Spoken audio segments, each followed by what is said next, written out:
Ba? Sabi nga rito ni ano ito mga kapatid, warning ito ni ni John Vic Remulla. Ah, sabi niya rito, that will not protect you. That will bring greater shame to your family. Face up, man up, answer your charges. Diba? So Harry Roque, umuwi ka na rito. Huwag ka nang magpakamatay sana. Ganon din kina Bunuan, 'di ba? Umuwi kayo ng Pilipinas, harapin nyo yung kaso nyo dahil kasi kahit naman po wala sila rito, pwede hong i-request pag na-establish nila yung koneksyon, 'di ba? Pwede nilang hilingin sa Korte Suprema na i-freeze yung account nito. O di kawawa kayo ngayon, ayaw nyong harapin yung akusasyon. Paano ngayon yan? Madadama yung mga ari-arian nyo, kawawa yung pamilya nyo. Biglang magiging mga dukha. Ito nga yung asawa ni Yusek Cabral. Sabi niya rito nakikiusap sabi niya, naapektuhan na yung pamilya ko. Bakit sir? Ang taong bayan hindi naapektuhan nung pinagnanakawan kami ng asawa mo? Oh. 'Di ba? Sabi niya, naapektuhan ng mga bata. Ay, malalaking tao na yun Adult na yung mga yun. Ilang taon nito si Cabral? 57 ba? Di ba? May edad na yan eh.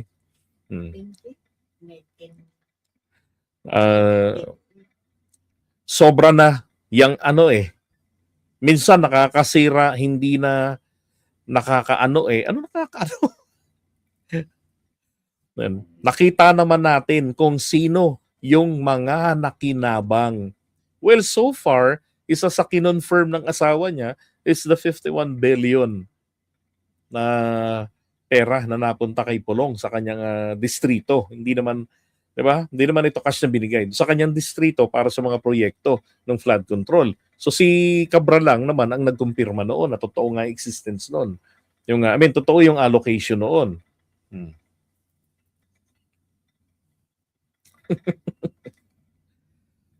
Kaya nako, isa pang bagay rito, sabi nga ni Francis, mamanahin ng mga anak nito ni Cabral. Yung 5 digits tapos around 2.5 billion na halaga ng mga ari-arian sa gated subdivision. Nasa 60s na pala si Cabral, aba. 63, ganun. Dapat nagre-retiro na yan Bakit nasa 'di ba nasa ahensya pa ng DPWH? Dapat wala na. Dapat 'di ba hanggang 60 lang?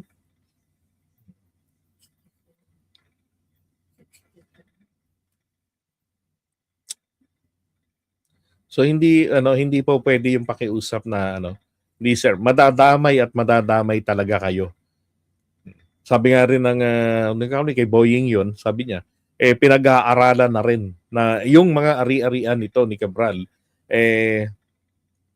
ma-freeze ng gobyerno. Kasi sangkot si Cabral Ang tangi lamang pong matatakasan ni Cabral dito is yung asunto. Pero yung mga civil aspect ng kanyang liability, tuloy-tuloy yan.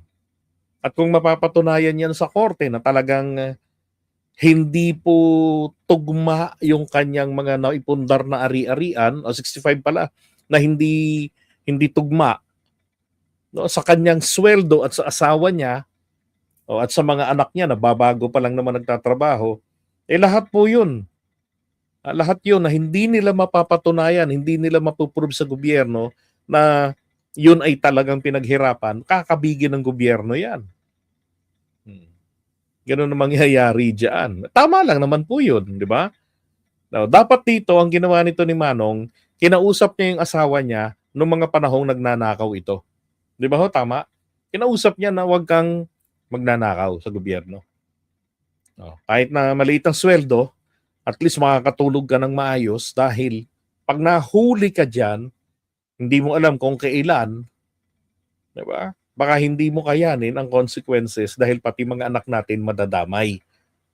Pati ako na umalis sa gobyerno dahil sa gulo, corruption sa gobyerno, hindi ko gusto, kaya ako umalis, pati ako madadamay, lahat kami madadamay.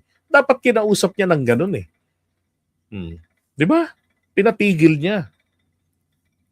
Mhm.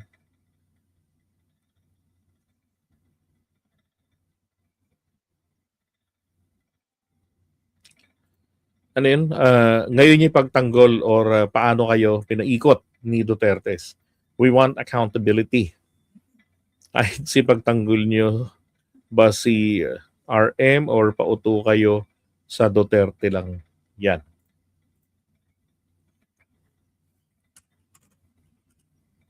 Ito, siguro alam niyo na 'to. Ako nagulat ako nung nakita ko sa post ito ni Manoy Benji Contreras, shoutout sa kanya. Piniem ko, sabi ko, ibig mo sabihin pag-aari ni Cabral yan? Abay, ito sinend niya sa akin. Sinabi ni John Vic, ano, na yung hotel na kanyang tinuluyan, yung Ion Hotel, dati pa lang ano yan, yung sa bagay yung Holiday Inn, pag-aari ni ano ni Cabral.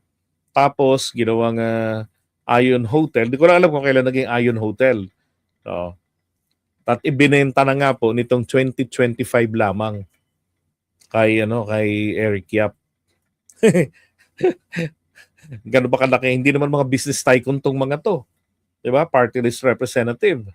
Tapos biglang ganun kayaman sa mga barabarangay namimigay ng mga bombero na truck, mga fire trucks. Hmm.